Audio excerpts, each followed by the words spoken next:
Good evening, everyone. It's time for Abend time. It's 9 p.m. on June 11th, and you're listening to Radio Trista. How's this fine Sunday night treating you all out there?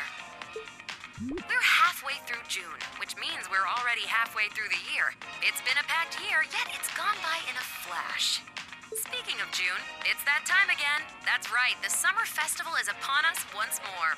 It may be held a month later in Heimdall, but cities all over Erebonia are already having their own celebrations, each with their own unique customs. One of my personal favorite places to go for the summer festival is La Mer.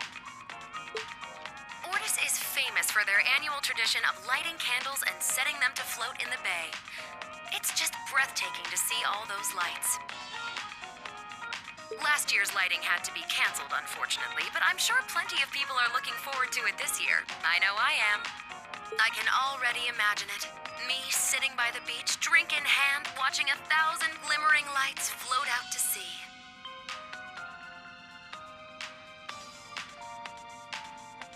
It'd be wonderful to have such a luxurious, classy evening.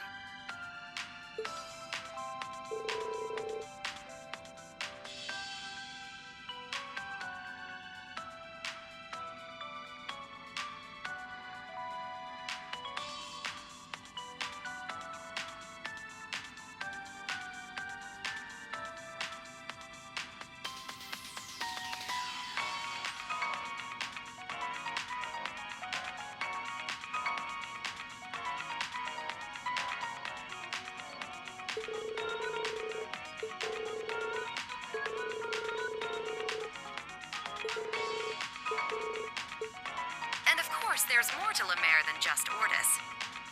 The beaches are beautiful and bountiful, and the seafood is so fresh it practically leaps off the plate at you.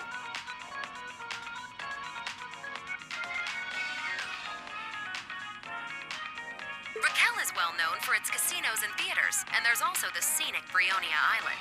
There aren't any regularly scheduled ferries there, but if you do make it, you'll find a hidden gem rich in nature and ancient ruins. So after the summer festival, you can go for a swim, hit up the casinos, win a boat, then explore some ruins. There, I planned your whole trip for you.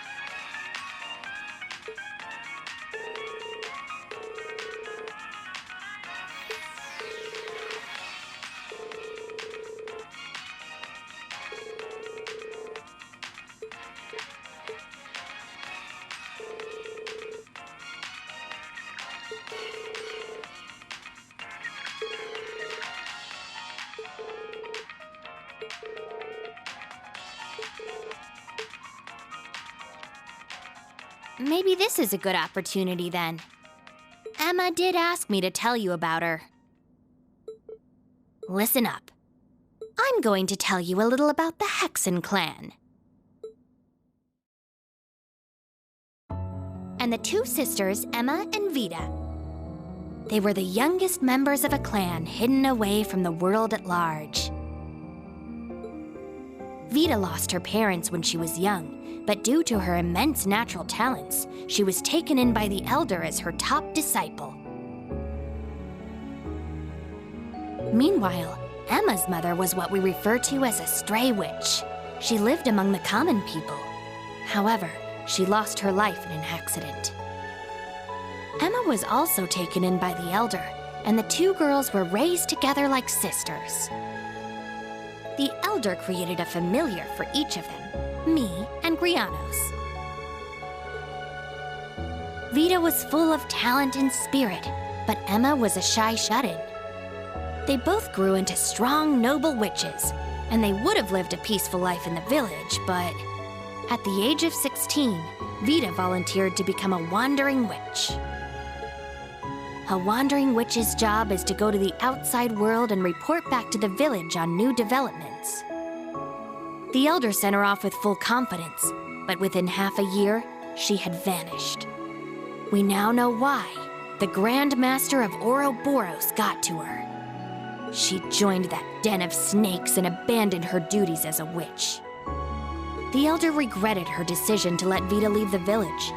It wasn't the first time she'd seen this happen after all. But Emma was devastated by the disappearance of her sister. From that day, Emma began training and studying as hard as she could with one goal: become a wandering witch herself to bring Vita back.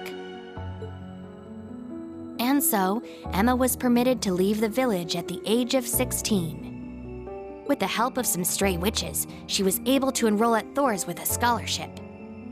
And in the spring of her first semester, she met you guys.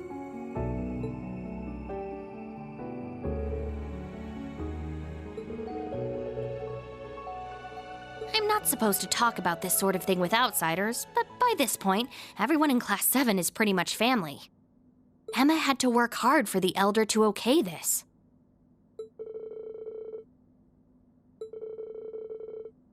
Tell her yourself. You'll be seeing her again before too long, right? And that'll do it for tonight's show. Good night, everyone. As for you two, don't stay up too late. You need your beauty rest, Celine and Ree.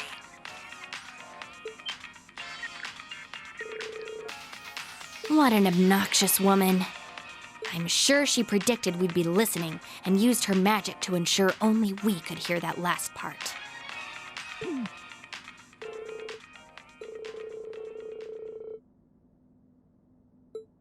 Yeah, Emma's no slouch, but Vita's power as a witch is tremendous. That said, she's not omnipotent. After all, Osborne pulled the rug out from under her, and now she's on the run from her former friends.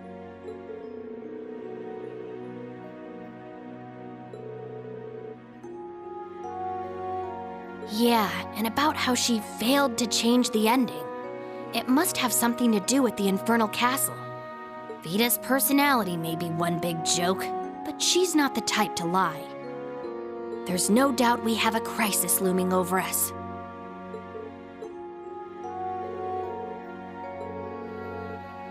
Yeah, consider it a farewell gift. Even though you need to rely on that pendant, you'll be able to control your power now. I'll leave with your sister tomorrow morning. I suppose the next time we'll see each other is when Class 7 meets up.